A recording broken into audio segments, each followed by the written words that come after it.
एक kidney patient हमेशा अपनी डाइट को लेकर परेशान रहता है। क्यों? क्योंकि उसे डॉक्टर पहले बता देते हैं भाई आपको ये नहीं खाना, ये नहीं खाना, इसका परहेज करना है, जिसकी वजह से सबसे बड़ी प्रॉब्लम क्या होती है, एक तो पेशेंट वैसे ही डरा हुआ होता है अपने क्रेटिनिन लेवल को देख के, पोटेशियम लेवल को देख के, और फिर वही वाली बात आती है मरता क्या ना करता। तो उसे कहीं ना कहीं लगभग हर चीज़ से परहेज करना पड़ता है और घी, तोरी, टिंडे की डाइट पे आना पड़ता है, वो भी सिर्फ हल्के से नमक और हल्दी के साथ। जिसके कारण क्या होता है, थोड़े दिन तो वो किसी न किसी तरह खा लेता है, लेकिन एक वक्त के बाद उसकी भूख धीरे धीरे कम होने लग जाती है, या ये कहो मर जाती है, खाने का मन ही नहीं करता है। और उसका सिर्फ एक ही क्वेश्चन होता है कि सर मैं क्या और खा सकता हूँ। तो आज इस वीडियो में हम स्पेशली यही जानेंगे कि एक किडनी पेशेंट को क्या खाना चाहिए और क्या नहीं।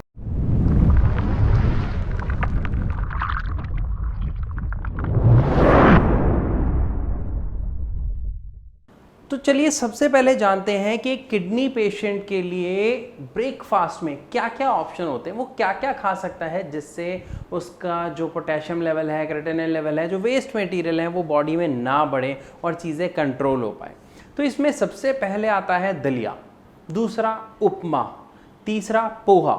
ये तीन चीज़ें तो बहुत फ़ायदेमंद है। इससे ज़्यादा अगर हम बात करते हैं तो साबूदाना ले सकते हैं, सेवियाँ ले सकते हैं। लेकिन अगर व्यक्ति को डायबिटीज़ की समस्या है तो वो दलिए को मीठा नहीं नमकीन खाए, सेवियों को भी मीठे में नहीं नमकीन बना के खाए। तो नाश्ते में एक किडनी पेशेंट ये 5 चीज़ें बड़े आराम से सेवन कर सकता है, अलग अलग दिन रोटेशन करके, जिससे उसकी जो एक लिमिटेड डाइट थी वो टूट जाएगी, आपके पास ऑप्शंस बढ़ जाएंगे। तो किडनी पेशेंट ये नाश्ता कर सकता है। पहली चीज़ हमें समझ आ गई। अब बात करते हैं हम लंच की और डिनर की। देखिए लंच और डिनर में आप रोटी खाते हैं, आप चावल खाते हैं, ये कॉमन है, ये हर कोई खाता है।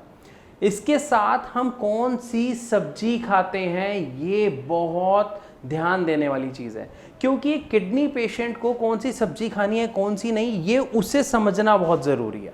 क्योंकि अगर उसे ये चीज़ समझ आ गई कि कौन सी सब्जी खाने से नुकसान है तो उसे अपने लेवल्स को कंट्रोल करने में बहुत मदद मिल जाएगी। अब यहाँ पे उसे समझना क्या होगा कि जितनी भी सब्जियाँ होती हैं उसमें सबसे ज़्यादा क्या होता है, पोटेशियम। अब पोटेशियम लगभग हर सब्जी में है, तो फिर हम कौन सी खाएं और कौन सी ना खाएं। अब यहाँ पे ये समझाया जाता है कि घिया, तोरी, टिंडा खा लो जी, बाकी आप कुछ नहीं खा सकते। भाई ऐसा कुछ नहीं है। यहाँ पर आपको समझना होगा कि कौन सी सब्जी खा सकते हो और कौन सी नहीं। कैसे समझेंगे? देखिए ऐसी सब्जी जिसमें पोटेशियम की मात्रा बहुत ज़्यादा है, अब वो कौन सी होती हैं? जितनी भी सब्जी ज़मीन के नीचे उगती है उसमें पोटेशियम बहुत ज़्यादा होता है। अब कौन सी होती हैं भाई ऐसी सब्जियां जिसमें पोटेशियम ज़्यादा है? आलू है, शकरकंदी है, शलगम है, चुकंदर है। तो ये सारी चीज़ें क्या हैं, ज़मीन के नीचे उगती हैं, तो हमें नहीं खानी। एक किडनी पेशेंट को अवॉइड करनी है ये।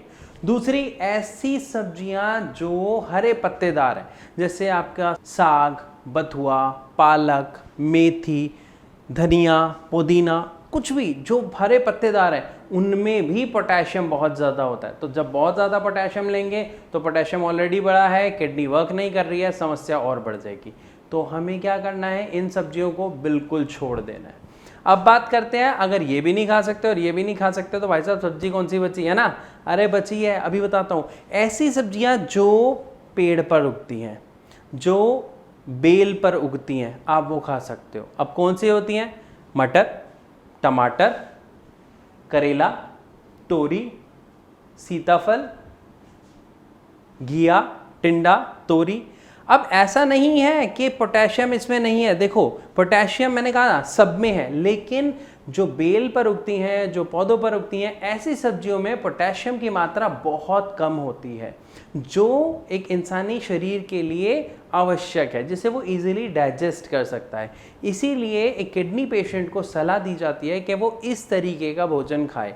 अब हमें दोनों चीज़ें पता लग गई कि हरे पत्तेदार सब्जी नहीं खानी, ज़मीन के नीचे वाली नहीं खानी, बस क्लियर हो गया अब हम क्या खा सकते हैं। जब आपको यहाँ समझ आ गया तो अब आपकी जो परेशानी थी कि सर एक किडनी पेशेंट को क्या खाना है क्या नहीं, ये समझ आ गया। अब आप इसके साथ रोटी खाओ, चावल खाओ, कोई परेशानी नहीं है।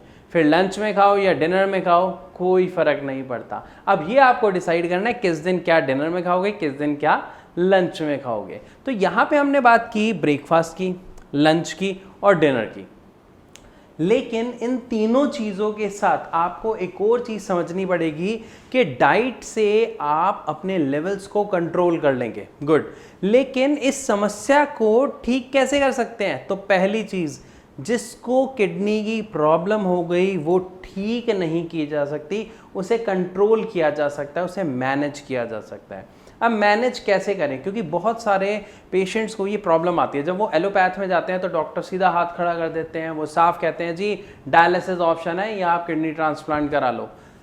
दोस्तों यहाँ पे एक बात आपको ध्यान से समझनी है कि अगर आप सही डाइट फॉलो करते हैं, थोड़ी एक्सरसाइज जिसका चार्ट हमारे यहाँ के डॉक्टर्स अपने पेशेंट्स को बना के देते हैं, सही डाइट का चार्ट भी देते हैं, साथ में आयुर्वेदिक मेडिसिन जिससे डायरेक्ट आपकी किडनी के ऊपर वर्क किया जाता है, जिससे उसकी कार्य क्षमता में सुधार आता है। जिससे फ़ायदा क्या होता है? जो आपकी किडनी होती है उसकी स्थिति में जब सुधार आएगा तो जो आपका पोटेशियम लेवल है, क्रिएटिनिन लेवल है, ये जो बढ़ रहे थे ये क्या होंगे?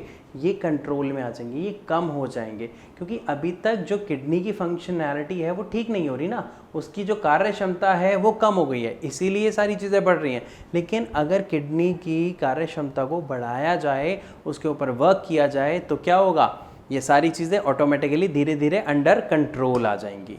अगर यहाँ पर आपके दिमाग में कोई सवाल है या आप हमारे डॉक्टर से फ्री ऑफ कॉस्ट कंसल्ट करना चाहते हैं, तो नीचे दिए गए नंबर्स पर आप डायरेक्ट उन्हें अभी कॉल करके कंसल्ट कर सकते हैं फ्री ऑफ कॉस्ट।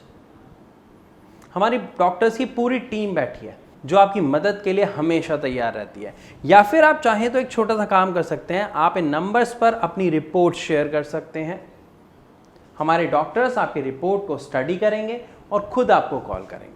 तो बात करें अगर किडनी पेशेंट के डाइट की, तो मैं आशा करता हूं अभी आपको अच्छे से क्लियर हो गया कि नाश्ते में, दोपहर के खाने में या रात के खाने में किडनी पेशेंट को क्या खाना चाहिए, क्या नहीं। तो एक किडनी पेशेंट क्या खाए क्या नहीं, ये प्रश्न का जवाब मैंने इस वीडियो के माध्यम से आपको देने की कोशिश की और आशा करता हूं इसका उत्तर आपको अच्छे से समझ आया। फिर भी कोई अगर आपका डाउट है तो कमेंट बॉक्स में ज़रूर लिख के पूछिएगा।